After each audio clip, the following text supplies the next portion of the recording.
Gloire à Dieu, nous allons aborder notre séminaire, donc intitulé « Ne reçois pas la grâce de Dieu en vain ». Ne reçois pas la grâce de Dieu en vain.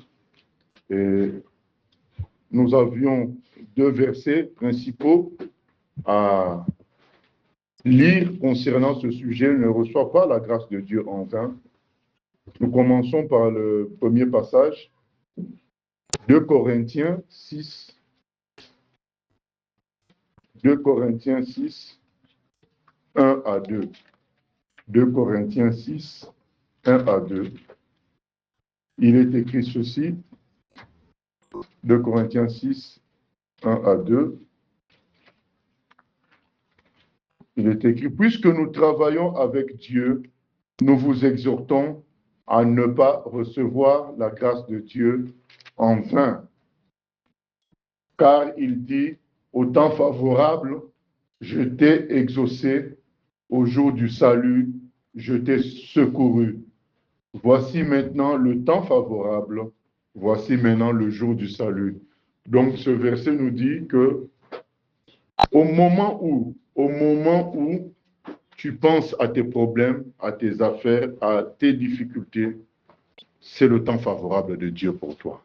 Donc il n'y a pas un autre temps. Tu es déjà dans le temps favorable à cause du tout est accompli de la croix. Jésus a dit tout est accompli. Donc, désormais, tous ceux qui croient en lui sont dans le temps favorable. Il dit aujourd'hui, il n'a pas fait de différence.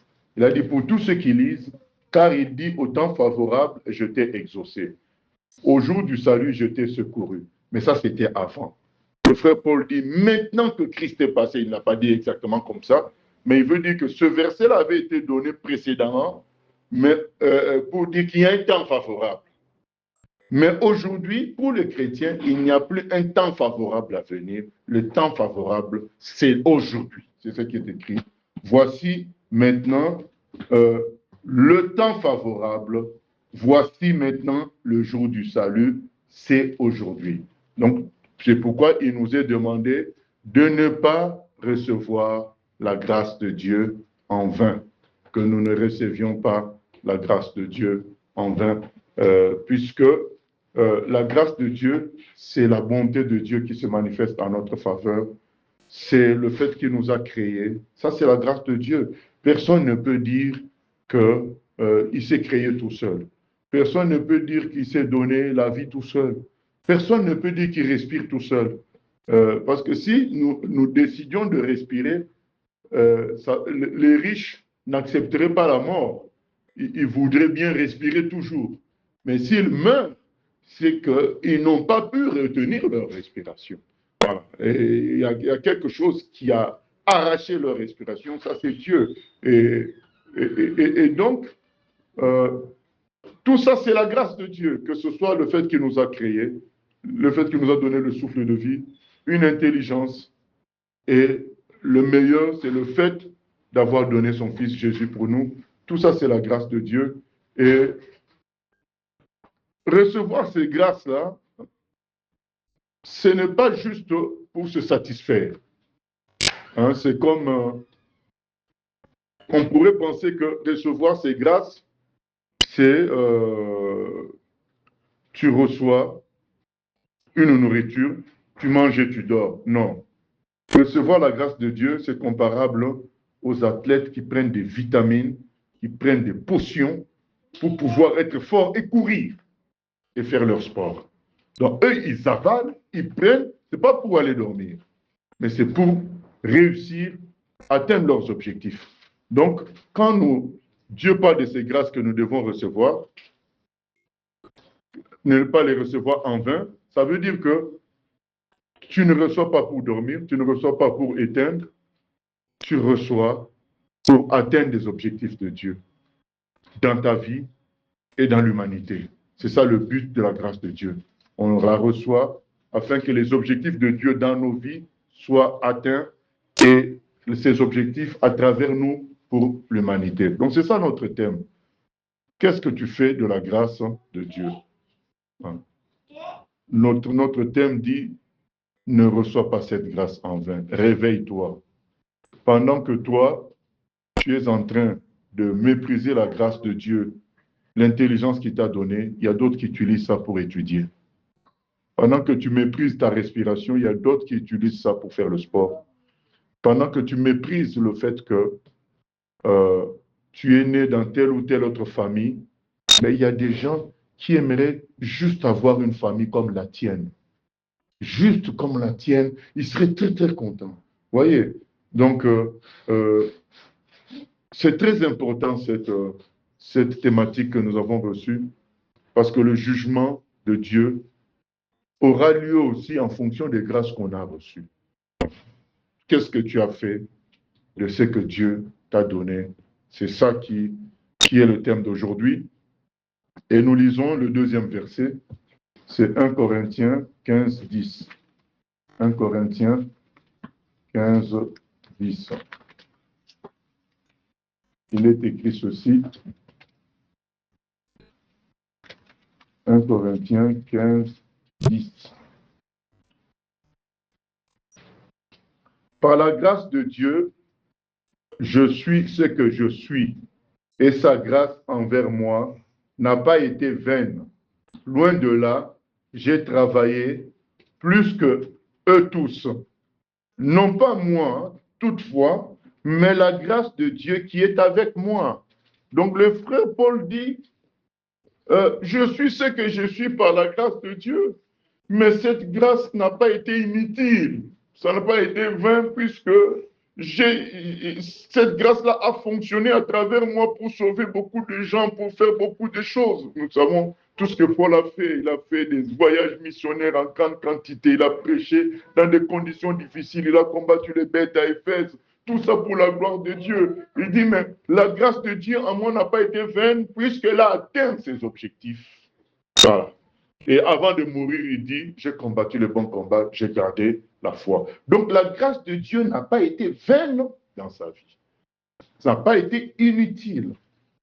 Voilà l'exhortation d'aujourd'hui. Qu'est-ce que tu fais de la grâce de Dieu? Et c'est d'autant plus important que nous vivons dans une société de clients aujourd'hui.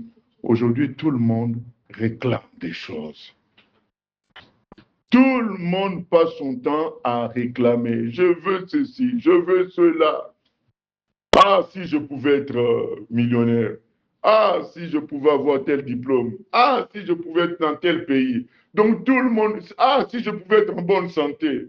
J'aurais fait telle chose. Au fait, les gens sont dans l'insatisfaction. Nous vivons une époque d'insatisfaction. C'est ça qui fait que le diable a une prise sur les humains. Parce qu'ils sont insatisfaits. Parce que quelqu'un qui est satisfait, le diable ne peut rien contre lui. Voilà. Quelqu'un qui est bien avec Dieu, c'est pourquoi Jésus dit, celui qui me mange n'aura pas faim. Le diable ne peut rien contre lui. Mais c'est parce que les humains ont faim de ceci, ont faim de cela. Et c'est sans fin, F-I-N, c'est sans fin. Nous lisons dans Matthieu 12, 38 à 42. Matthieu 12, 38 à 42.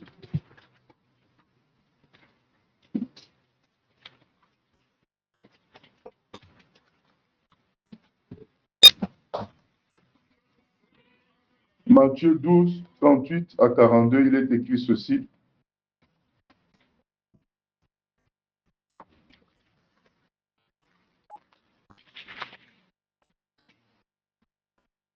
Alors quelques-uns des scribes et des pharisiens prirent la parole et dirent, Maître, nous voudrions te voir faire un miracle. Il leur répondit, une génération méchante et adultère demande un miracle. Il ne lui sera donné d'autre miracle que celui du prophète Jonas. Car de même que Jonas fut 3 jours et 3 nuits dans le ventre d'un grand poisson, de même le Fils de l'homme sera 3 jours et 3 nuits dans le sein de la terre. Voilà ce que Jésus donne comme réponse à ces gens-là. Et il rajoute ceci. Les hommes de Ninive se lèveront au jour du jugement avec cette génération et la condamneront, parce qu'ils se repentirent à la prédication de Jonas. Et voici, il y a ici plus que Jonas.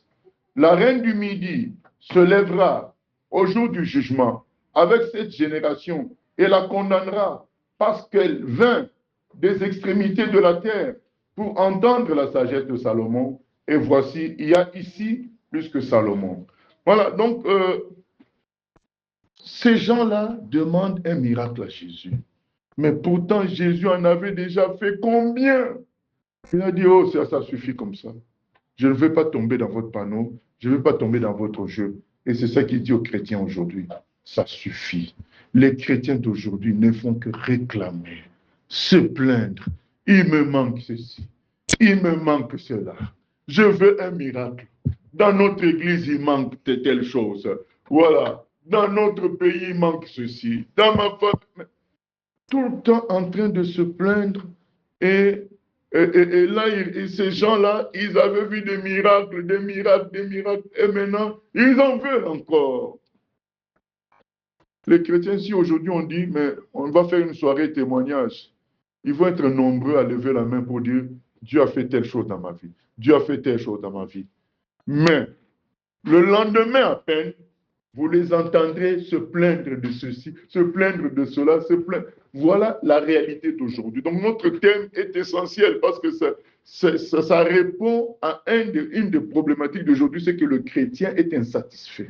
Il ne fait que se plaindre et il ne fait que réclamer des choses. Et là, il réclamait le miracle. Jésus a dit, je n'en ferai plus qu'un seul. C'est le miracle de Jonas. C'est-à-dire, je vais mourir, je vais ressusciter. Après ça, vous allez demander encore quoi? Puisque c'est le miracle suprême. Donc, vous voulez des preuves, vous allez voir la résurrection. Et après ça, vous allez dire quoi? Maintenant, il nous parle aujourd'hui. Vous voulez des preuves, je suis ressuscité. Vous voulez quoi? Que j'allonge ta jambe pour que tu crois que je ressuscite un mort. Mais moi, je suis déjà ressuscité. J'ai fait le miracle suprême.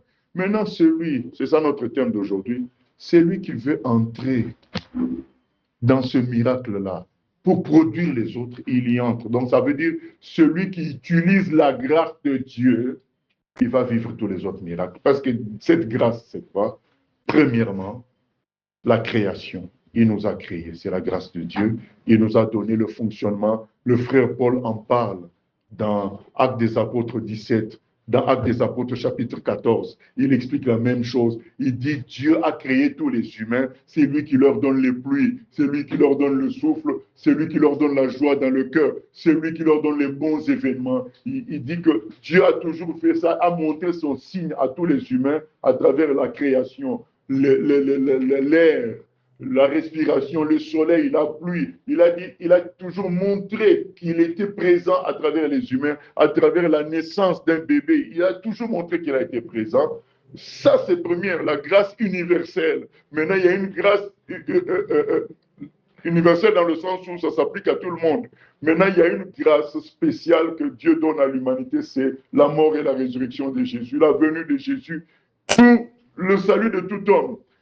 Cette grâce ne devient utile que pour ceux qui y entrent par la foi. Et pour le reste, ça reste vain. C'est ça que quand Paul dit que je ne veux pas que ça soit vain, donc c'est que c'est vain pour d'autres personnes. Donc ils sont dans la grâce, mais ça ne produit rien.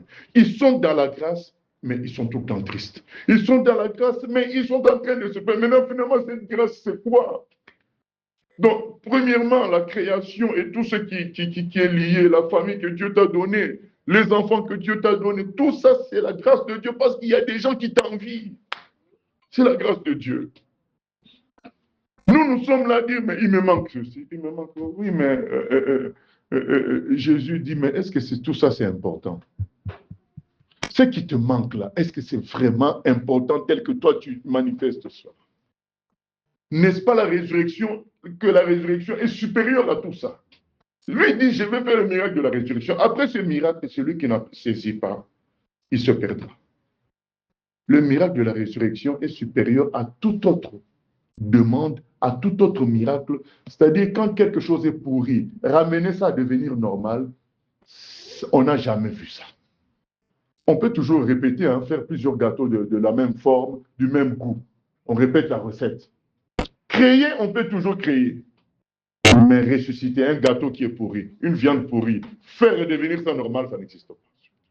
Eh bien, Jésus l'a fait par la résurrection. Il est ressuscité. À partir de cela, il dit, c'est le miracle suprême. Discernez maintenant qui je suis.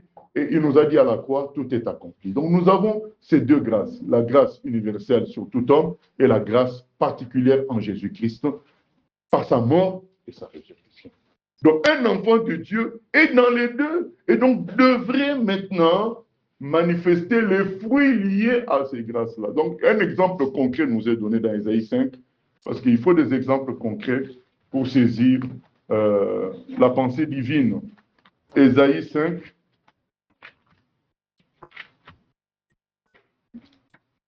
Dans Ésaïe 5, c'est écrit ceci.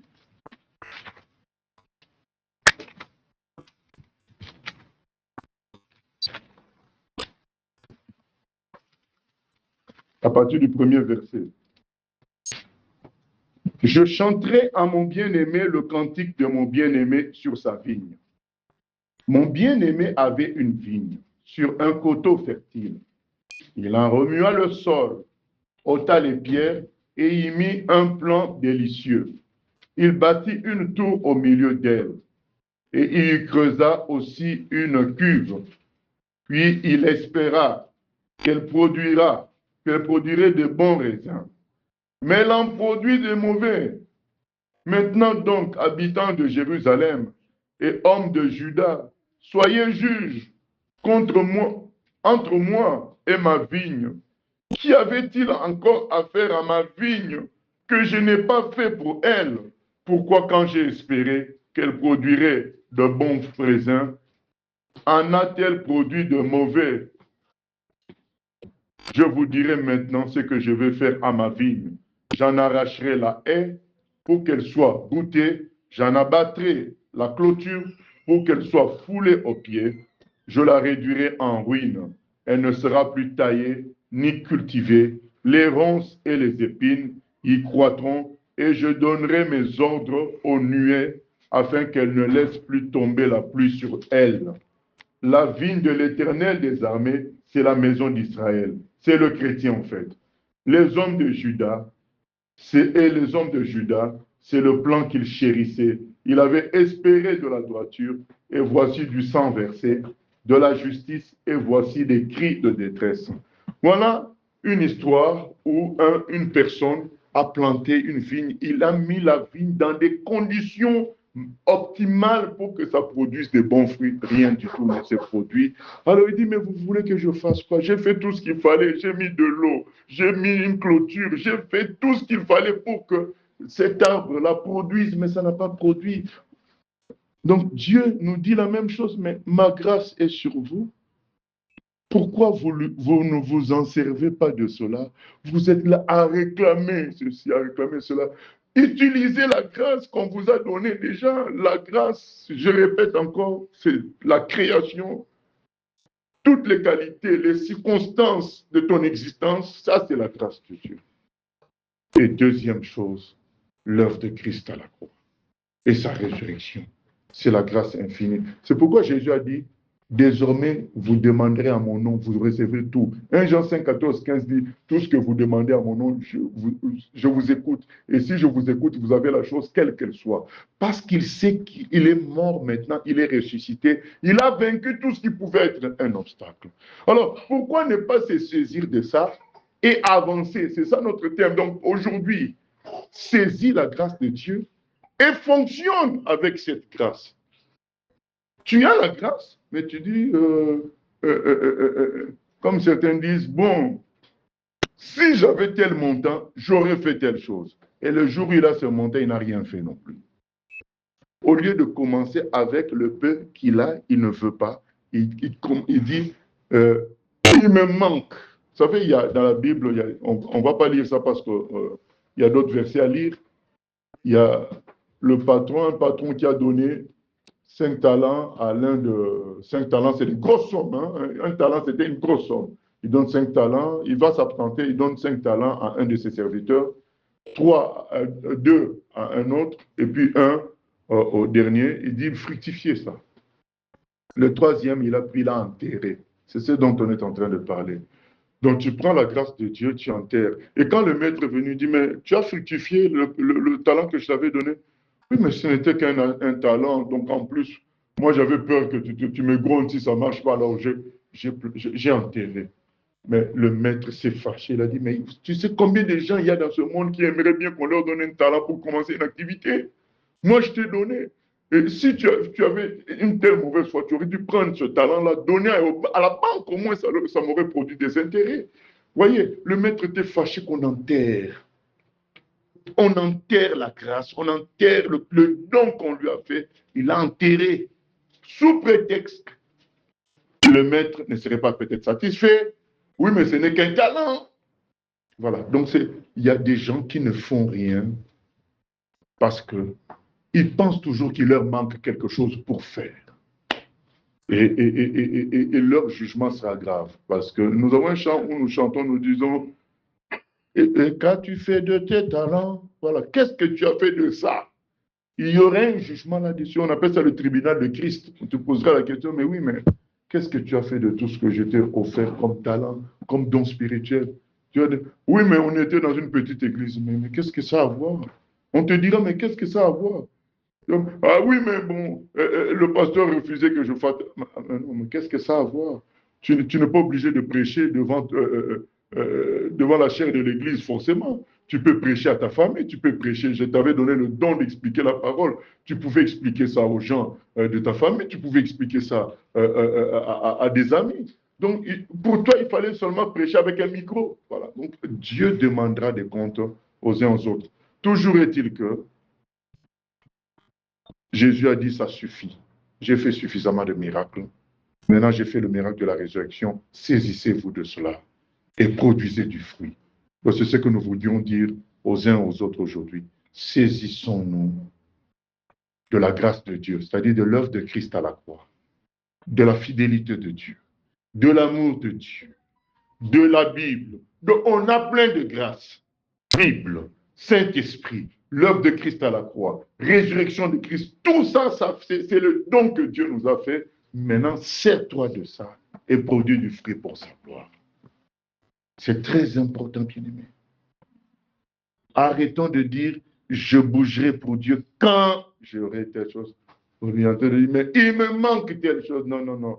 Parce que quand tu dis, hein, Dieu t'envoie, et puis toi tu dis, il me manque. Ça veut dire que qui est dans l'erreur? C'est Dieu. Dieu t'envoie dans une mission, toi tu lui dis, il me manque. Donc qui s'est trompé? C'est lui. Comment il peut envoyer quelqu'un avec des manques? Souvenez-vous, quand Dieu a envoyé les apôtres en mission, qu'est-ce qu'il leur a dit? Ne prenez rien du tout. Ce sont ces gens-là qui devaient dire, mais nous n'allons pas partir, puisqu'on va partir, on va payer l'hôtel, comment on va payer le transport, comment? Jésus leur a dit, même leur propre argent, ne prenez pas. Je vais m'occuper de vous. Ils sont partis comme ça. Et quand ils sont revenus, il leur a demandé, est-ce que vous avez manqué de quelque chose? Non. Donc nous comprenons bien que la grâce de Dieu est supérieure à tout ce que nous réclamons là. Je veux de l'argent pour ce, je veux. Non. Fonctionne avec la grâce de Dieu. Utilise les dons que Dieu t'a laissés, notamment l'œuvre de Christ à la croix, la résurrection, la fidélité de Dieu. Tu sais que ce qu'il dit dans sa parole, il va l'accomplir. S'il dit qu'il est présent quand 2 ou 3 chrétiens sont réunis, tu dois être confiant qu'il est là. Il y en a qui vont sortir du culte. Ah, mais c'était froid, il n'y avait pas la vie. On n'est pas là pour sentir fort. On est là pour appliquer la parole. Lui dit, là où 2 ou 3 sont réunis, je suis là. Que tu sentes ça agréable ou pas, lui, il était là. Si tu commences déjà à fonctionner comme ça, le jour où tu seras à l'hôpital, tu seras toujours dans la joie. Parce que quand tu te sentais mal, pour toi, Dieu était là puisqu'il a honoré sa parole, vous étiez 2 ou 3. Donc, quelles que soient les conditions dans lesquelles on te mettra, tu seras toujours heureux. Parce que tu fais confiance que quand Dieu dit que 2 ou 3, lorsqu'ils se réunissent, je suis là, il est là. Tout ça, c'est la grâce de Dieu, la parole, l'œuvre de Christ à la croix, la résurrection, ben, sers-toi de ça pour avancer. Sers-toi de l'amour de Dieu pour avancer, pour produire du fruit. Sinon, un jour, il y aura un jugement sur toi. Bien-aimé, c'est important. Tout ce qui est comme commerce spirituel des faux pasteurs, ça tourne autour de l'insatisfaction des chrétiens. Ils savent qu'ils veulent telle parole, des paroles prophétiques. Dernièrement, j'ai vu encore une vidéo de quelqu'un qui dit, un faux pasteur qui dit que celui qui veut que je prophétise pour lui donne $100. Donc, tu te dis, mais les gens sont là, ils écoutent. Et il y a des gens qui amènent aussi $100. Oui, donc, pourquoi? Parce qu'il voulait qu'on lui prophétise sur l'enfantement, et ainsi de suite. Donc, il joue sur l'insatisfaction. Déjà, un tel entend un enfant, l'autre cherche le mariage, un autre cherche la promotion, un autre. Alors, les chrétiens, au lieu de se satisfaire de la grâce de Dieu, veulent se satisfaire de ce que la grâce de Dieu peut produire. Et toujours l'inversion. Ils préfèrent la créature à au créateur. La grâce de Dieu, c'est la source, mais eux, ils préfèrent ce que la grâce de Dieu peut donner, une voiture, une bonne position au travail. Mais ça, c'est que la grâce de Dieu peut donner, mais la grâce de Dieu est supérieure puisque c'est elle qui produit tout cela. Maintenant, au lieu de s'attacher à la grâce, eux, ils veulent s'attacher à ce que la grâce peut donner, et ils sont devenus la proie des faux serviteurs qui proposent tel autre service en déviant complètement les gens. Bien-aimé, aujourd'hui, ressaisis-toi. La grâce de Dieu est sur toi. Aujourd'hui, c'est le jour du salut. Aujourd'hui, c'est le temps favorable. Sers-toi de Dieu maintenant. N'attends pas demain que tu puisses. Sers-toi de Dieu maintenant. Il y a un prédicateur qui raconte qu'une fois, une de ses connaissances a prêché, et ce jour-là, il y avait un homme qui voulait, après la prédication, se donner à Christ, mais il ne l'a pas fait. Il ne l'a pas fait. Et puisque le prédicateur n'avait pas fait l'appel du salut, que celui qui veut se convertir vienne.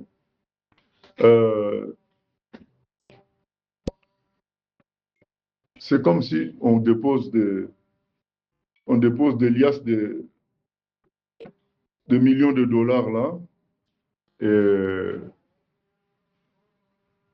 tu sais dans ton esprit que c'est pour tous ceux qui sont là, dans cette salle. Donc à la fin, chacun peut aller se servir, tu sais ça. Et maintenant, à la fin, tu ne te sers pas parce que tu dis qu'on ne l'a pas dit par le prédicateur, venez me servir, c'est le temps. Qui va faire ça?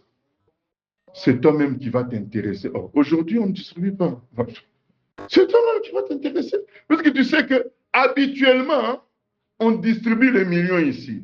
Donc ce jour-là, même si on ne le dit pas, c'est toi qui vas dire, oh, aujourd'hui, là où je donne les cours, on distribue le pain chaque jour.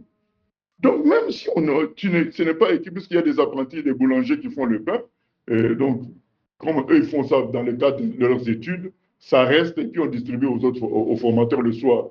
Mais on vient nous tous faire un tour voir. Donc tu vas attendre qu'on te dise ben, s'il y a distribution. Non? Donc, comment tu sais bien que dans une église, tu sais bien que quand un prédicateur prêche, c'est pour t'amener à Christ. Tu le sais. Et puisqu'il n'a pas dit, je fais l'appel au salut, tu n'es pas venu pour recevoir ton salut. Sachant que ton salut, c'est la preuve que tu ne comprends pas c'est quoi le salut. Le salut n'a pas un grand prix pour toi. Parce que si c'était 1 million, tu aurais demandé. Aujourd'hui encore, il y a distribution, tu ne l'as pas fait. Tu attendais qu'on te le dise. Non. Pour les millions, tu allais toi-même soit te servir, soit te demander. Et tu aurais pu venir voir le prédicateur pour dire, j'ai entendu ce que tu as dit, maintenant je vais me donner à Christ. Tu ne l'as pas fait parce que lui n'a pas fait l'appel. Et le lendemain ou 2 jours après, il rencontre le prédicateur en chemin. Il dit, pasteur, tu sais, ce jour-là, j'étais à l'église. Si tu avais fait l'appel du salut, je me serais avancé. Le pasteur dit, ben, je le fais maintenant devant toi là. Je fais mon appel du salut. Bien-aimé, est-ce que tu veux te convertir? Oh non! Si tu avais fait ça ce jour-là, j'allais m'avancer. Le pasteur dit, mais je le fais maintenant. Ah non, mais c'est trop tard. Ah, voilà. Voilà les gens. Donc, c'est ce que nous vivons aujourd'hui dans le christianisme, c'est-à-dire les gens qui sont là à accuser toujours Dieu. Ah, il n'a pas fait ceci. Ah, il n'a pas donné cela. Ah, Jésus dit, ça suffit comme ça. J'ai déjà, aujourd'hui, il nous dit à nous, ça suffit. À l'époque, il avait dit, il fera le miracle de la résurrection. Mais maintenant, il l'a déjà fait. Il nous dit, ça suffit. Quand est-ce que vous servirez de ma grâce? Nous allons lire quelques textes puissants. On commence par 2 Corinthiens 12. Il s'agit du frère Paul. 2 Corinthiens 12, 7 à 11.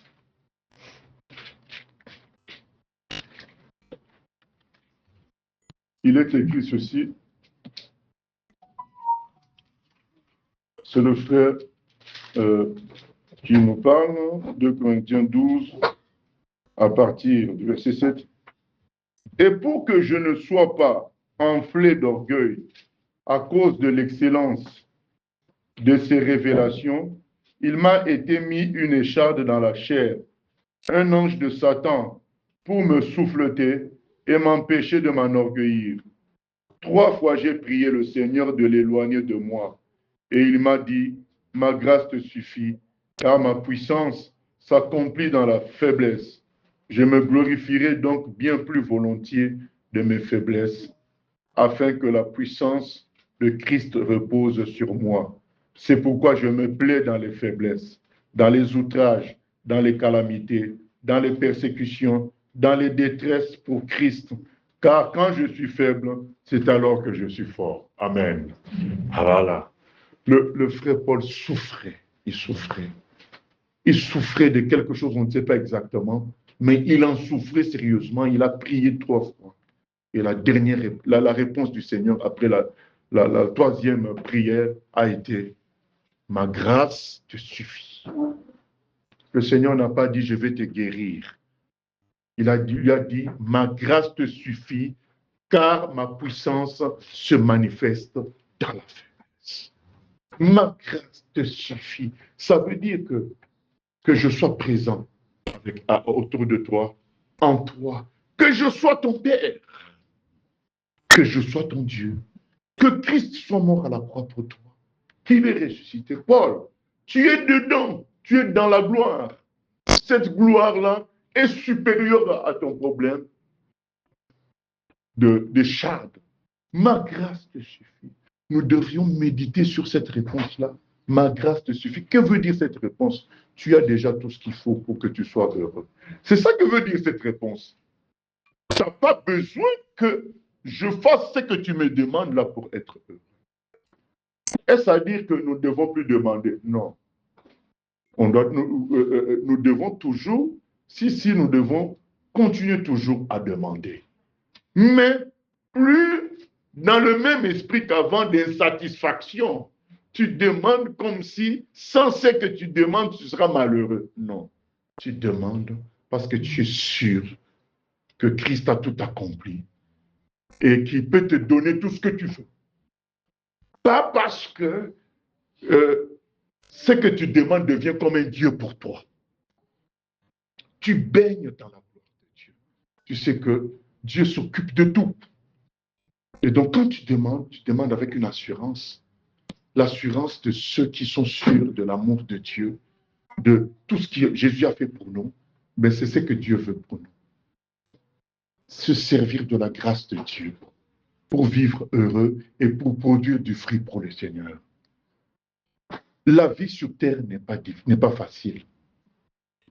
Et nous avons besoin d'entrer dans cette dimension. Ma grâce te suffit. Pour ne plus s'inquiéter.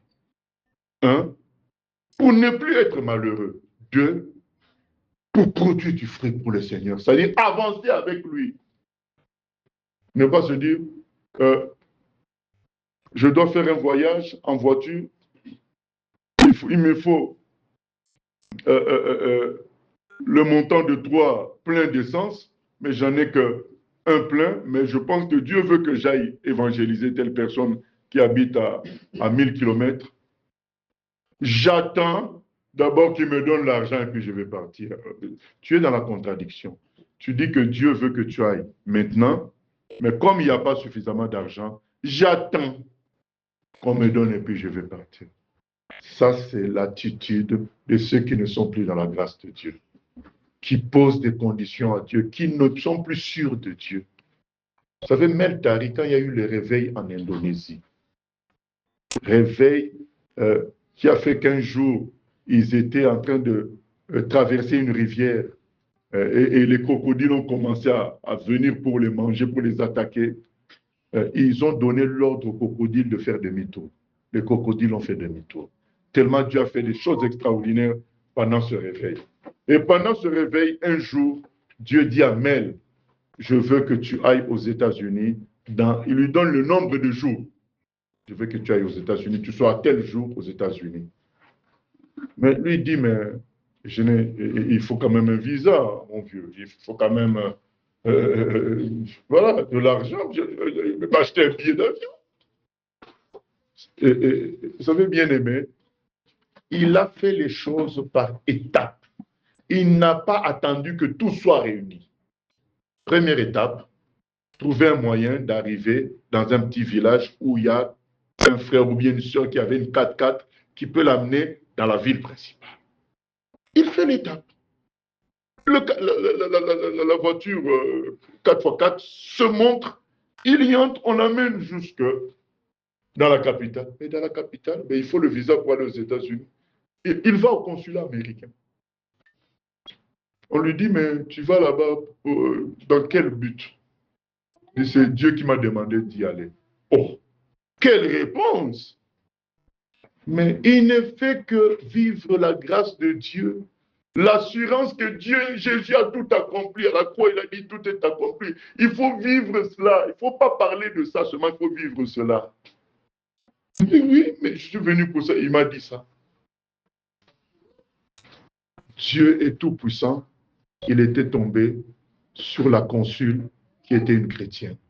Elle a compris ce qui se passait. Il lui a donné le visa. Après, il faut le billet. Il y a eu encore un miracle. C'est pour nous dire qu'il a avancé. Il n'a pas attendu que les conditions soient réunies. Il y a des gens, avant d'avancer avec Dieu, ils veulent que tout soit parfait. Mais non, nous avons un corps faillible. Si tu veux que tout soit parfait, nous avons un monde rempli de complications. Ça veut dire que tu t'es retrouvé au paradis. Va seulement au paradis. Mais si tu es sur terre, les conditions ne seront pas totalement parfaites. Jésus a été trahi par Judas, il a été renié par Pierre, il y aura toutes les difficultés. Jésus dans Jean 2, il y a une foule qui le suit, mais c'est écrit qu'il ne leur faisait pas confiance. Vous voyez quelqu'un qui voit 1000 personnes venir, mais au fond de lui, c'est que 990 sont venus juste parce qu'ils ont vu le miracle, il n'y a que 10 convertis. Vous voyez la douleur que peut avoir cette personne. Elle peut arrêter le travail. Non, il a continué, le Fils de l'homme est en chemin, il marche solitaire, portant pour tout le genre humain sa croix jusqu'au calvaire. Il a continué à fonctionner. Il n'a pas attendu il n'a pas cherché à ce que les conditions soient agréables, qu'on l'aime. Non, il y a des gens qui veulent qu'on les aime pour avancer. Non, tu n'as pas besoin qu'on t'aime, tu dois avancer avec la grâce de Dieu. Le tout est accompli du Seigneur. Le Seigneur a dit à Paul, ma grâce te suffit. Dans ma grâce, tu peux retrouver un bonheur total. Bien, mais comment expliquer que soit perpétué, soit félicité? Au premier siècle, ces chrétiens martyrs, on l'a enfermée en prison alors qu'elle était enceinte. Mais on ne pouvait pas la tuer parce que la loi de l'époque empêchait qu'on tue une femme enceinte. On a attendu qu'elle accouche et son père est venu récupérer le bébé. Et son père dit, ma fille, pourquoi tu ne réunis pas ton Jésus pour garder le bébé? Elle a dit, Jésus va s'occuper de mon bébé. Et elle est partie se faire tuer dans l'arène par les lions, par les animaux sauvages, comme punition de ne pas renier Jésus-Christ. Vous croyez qu'elle était folle? Elle n'était pas folle. Elle était dans ma grâce te suffit. Elle était baignée de la gloire de Dieu qui est supérieure à tout ce qu'un homme peut imaginer. C'est ce que Dieu veut nous dire. Vous êtes dans ça. Pourquoi vous m'embêtez ceci, cela? Utilisez la grâce que moi j'ai répandue en vous. Utilisez la Bible. Utilisez la conscience que je vous aime. Quand tu sais que quelqu'un t'aime, tu sais qu'il ne te veut que du bien. C'est-à-dire que tout ce qui t'arrive, ça peut même être la chose la pire des choses. Sache que c'est pour ton bien. Romains 8, 28. Tout concourt pour le bien de ceux qui aiment Dieu, mais tu ne veux pas. Tu vas tout faire. Ah oui, mais les autres n'ont pas ce problème. Pourquoi seulement moi? Pourquoi seulement quand je veux le suivre à 100% que j'ai ces problèmes? Dieu dit, ma grâce te suffit. Ne cherche pas la force dans une apparence de réussite. Cherche la force dans la conscience que la grâce de Dieu te suffit. C'est ce que le Seigneur a dit à Paul. Donc, bien-aimés, arrêtons de nous plaindre. De tel bobo, de tel bobo. Au lieu de te plaindre, bénis le Seigneur, dis-lui que, ah, je comprends, tu m'as mis dans telle difficulté parce que tu veux que je m'approche de plus en plus de toi. C'est tout. Arrêtons de nous plaindre, la grâce de Dieu est là, elle nous suffit. Nous allons parler aussi du fait de fonctionner, d'avancer avec le Seigneur. Nous prenons, par exemple, Luc 9. Luc 9.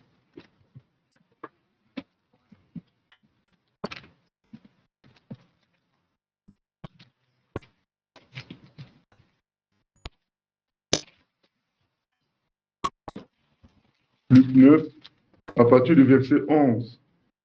Il est écrit ceci, les foules, l'ayant su, le suivirent Jésus, le suivirent.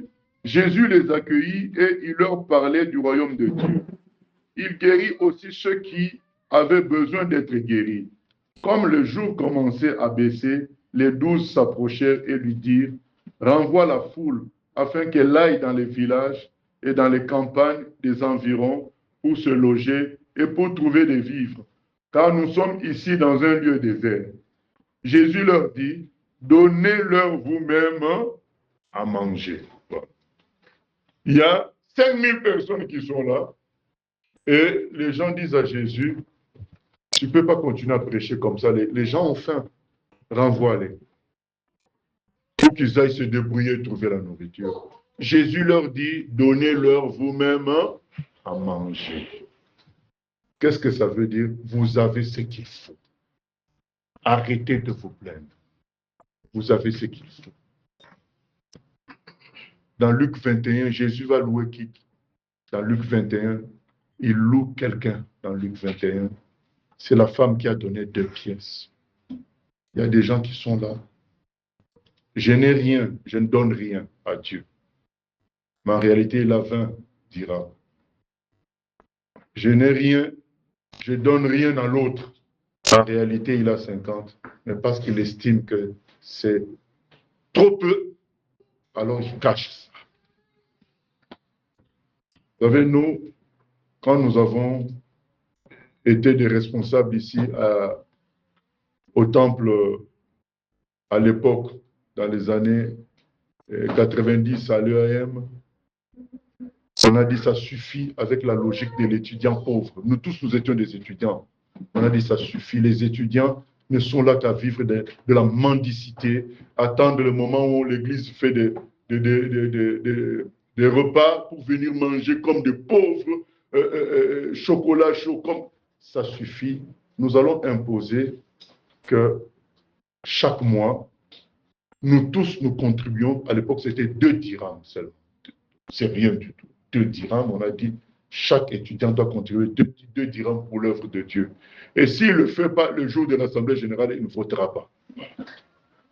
Ça suffit de vouloir toujours être assisté, alors que tu as quelque chose.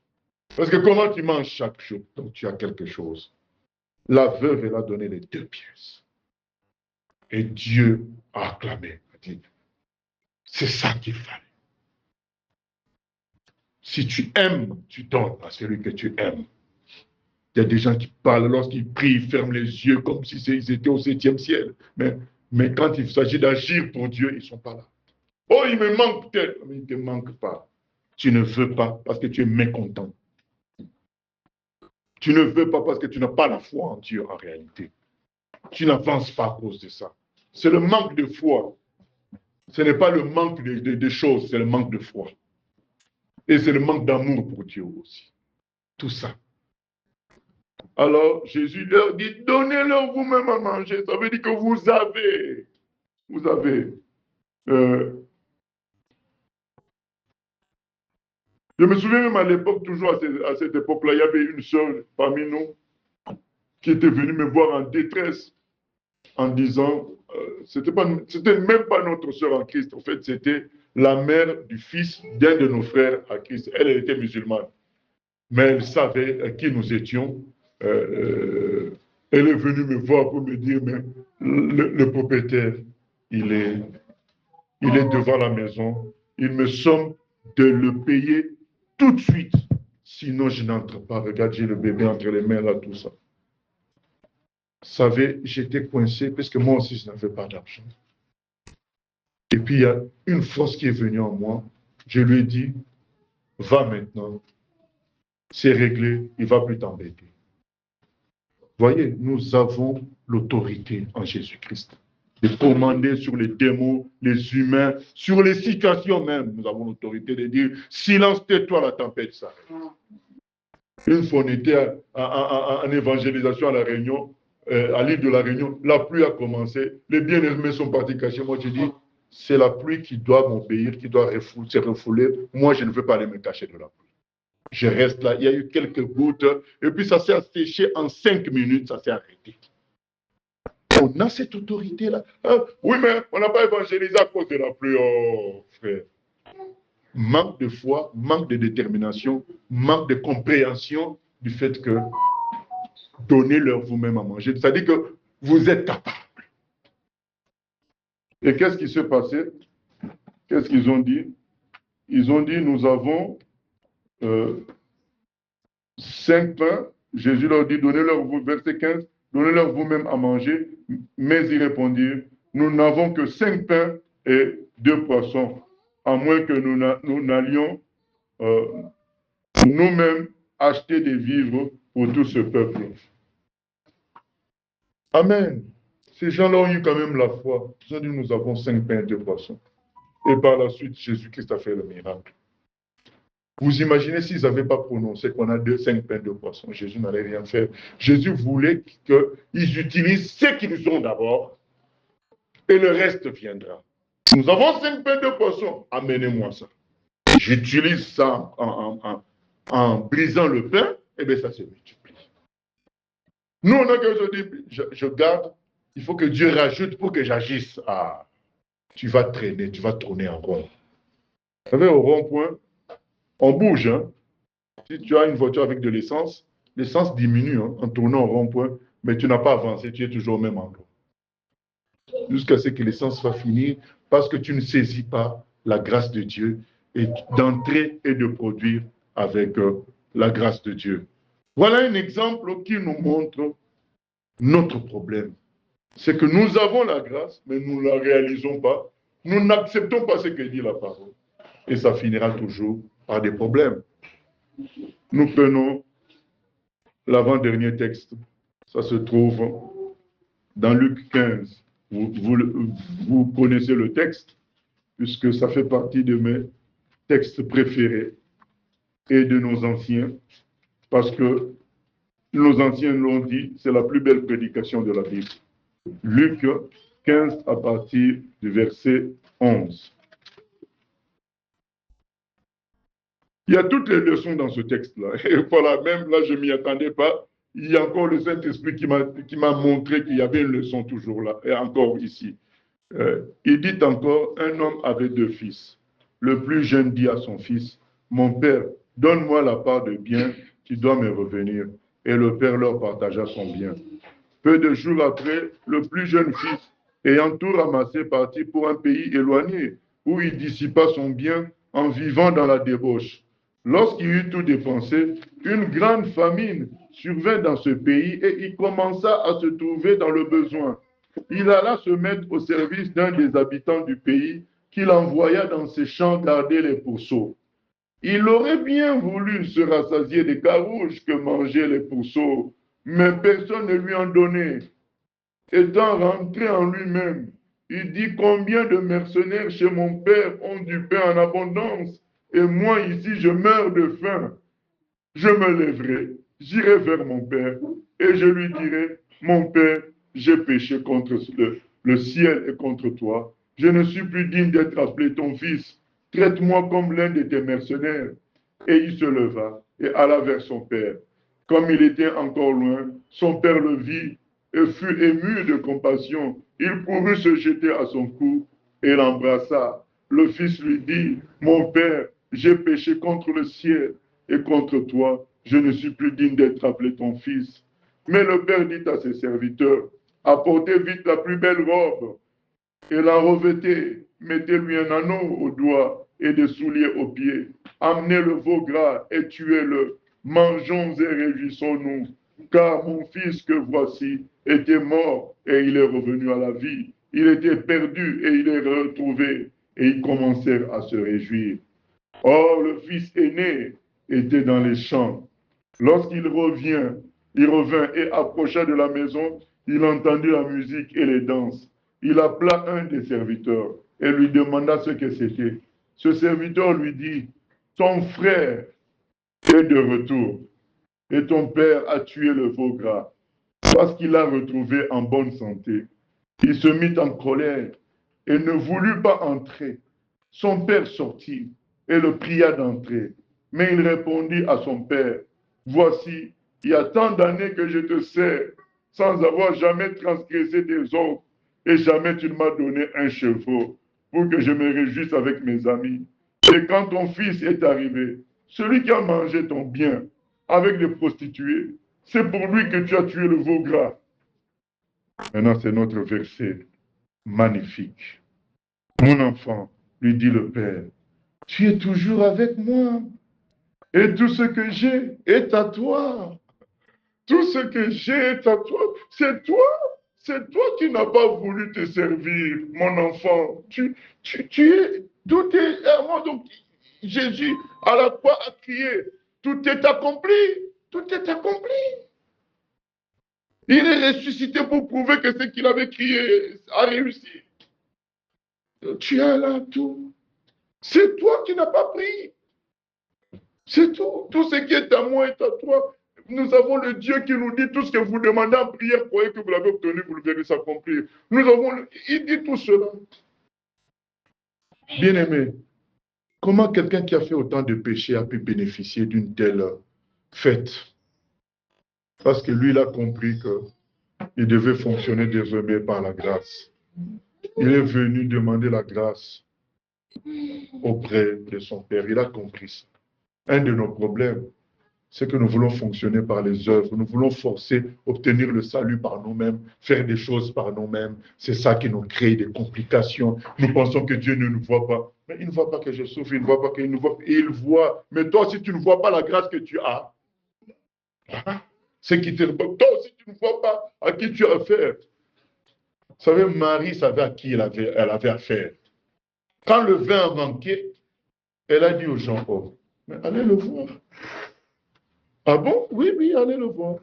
Jésus a dit, mais ce n'est pas mon temps. Marie a dit aux gens là, faites tout ce qu'il vous dira. Voyez? Des gens qui comprennent. Mais il y a Jésus qui est là. Pourquoi commencer à critiquer les autres? Il m'a volé, il m'a menti, il m'a cassé la voiture. Demande-lui une autre voiture, c'est tout, quoi. Pourquoi t'embêter à te venger? Demande à Jésus ce qu'on t'a volé par quelqu'un. Demande-lui. Maintenant, le chrétien d'aujourd'hui, mais pasteur, quand même. Jésus, pourquoi il n'a pas empêché que le voleur me prenne ça? Quand même. Je suis un père de famille, je suis une mère de famille. On est toujours là à juger Dieu, mais quand même. Mais Dieu va dire, mais quand même. Tu ne sais pas que je suis Dieu, je peux donner la chose. Au lieu de me juger, demande-moi. C'est ça, bien-aimé. Toujours dans les complications. Alors que c'est simple. Un monsieur qui a dilapidé l'argent de son père, regarde la grâce dont il bénéficie. Et pourquoi pas toi, qui est entre guillemets, qui a de la sympathie pour Dieu, pourquoi pas toi? C'est parce que tu veux obtenir ça par tes propres efforts. Pourquoi pas toi? Parce que tu veux juger Dieu, au lieu de saisir la grâce et de vivre tranquillement. Au lieu de te dire, je suis un enfant de Dieu, Dieu s'occupera de moi. Non, tu veux que les gens viennent s'agenouiller devant toi. C'est là que tu comprendras que Dieu t'aime. Non, c'est faux. Bien aimé, pour clôturer, je voudrais dire le problème, c'est nous. Arrêtons d'accuser Dieu. Arrêtons d'accuser les autres. Le problème, c'est nous. Nous n'avons pas saisi la grâce de Dieu. C'est pourquoi même quand elle est sur nous, vous savez, c'est comme l'eau qui tombe quand même sur le canard, mais ça va glisser sur ses plumes. Voilà. Donc même quand la grâce de Dieu se manifeste, nous la recevons en vain parce que nous ne sommes pas dans l'esprit de la grâce. Nous ne sommes pas dans la conscience de ce qu'est la grâce de Dieu, l'œuvre de Christ accomplie à la croix, l'amour de Dieu pour nous. Nous ne sommes pas conscients de ça. Ce petit-là se dit, c'est quand même mon père qui me donne juste le poste de domestique. Ça me suffit. C'est quand même mon père, j'irai. Mais nous sommes dans une meilleure position. Ce n'est pas quand même notre père, mais il a sacrifié son fils.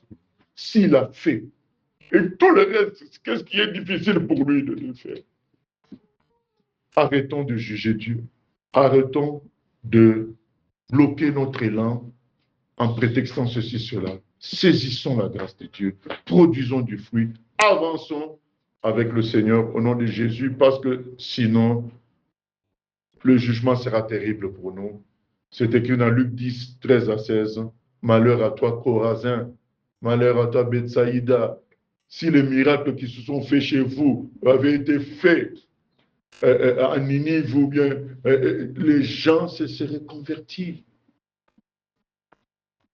Les gens sont partis voir Ninive. C'était que Jonas se sont convertis, les gens de Ninive plutôt. Les gens de la reine de Saba sont venus voir Salomon, mais plutôt c'était qu'un homme simple. Mais moi, qui je suis, c'est-à-dire que le jugement ne sera pas par rapport, en réalité, à nos erreurs. Le jugement final sera par rapport à qu'est-ce que tu as fait de Jésus-Christ. Qu'est-ce que tu en as fait? La fameuse question de Pilate. Que ferais-je de Jésus qu'on appelle le Christ? C'est ça le jugement tournera autour de ça. Tu as fait quoi du don de Dieu? Tu as fait quoi de la grâce de Dieu dans ta vie? Voilà, la grâce de Dieu, c'est Jésus. Que Dieu nous aide au nom de Jésus-Christ. Seigneur, nous venons prier que tu nous aides à saisir ta grâce, non seulement à travers la création, mais à travers ton Fils, Jésus. Seigneur, que nous ne puissions pas enterrer le talent que tu as mis en nous sous toutes sortes de prétextes, que nous ne puissions pas nous freiner en accusant les uns les autres, en t'accusant, que nous réalisions que tu peux tout régler, tu as tout accompli à la croix. Merci de te manifester et que ta grâce fonctionne en nous, que nous l'acceptions et que nous produisions du fruit en abondance pour ta gloire. Merci Jésus-Christ. Nous ne voulons pas subir le sort de Chorazin, ni de Bethsaïda, ni de Capernaum. Nous voulons être ceux-là comme Paul, qui avons reçu la grâce et qui l'avons laissé fonctionner en nous pour produire du fruit en abondance, avancer avec toi. Nous voulons que ta grâce en toi, en nous, ne soit pas vaine, mais qu'elle produise du fruit pour ta gloire. Merci Jésus. Amen. Gloire à Dieu.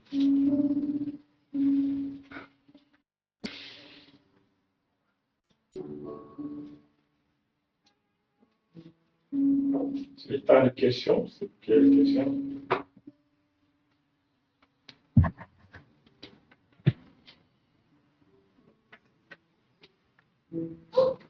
Une question.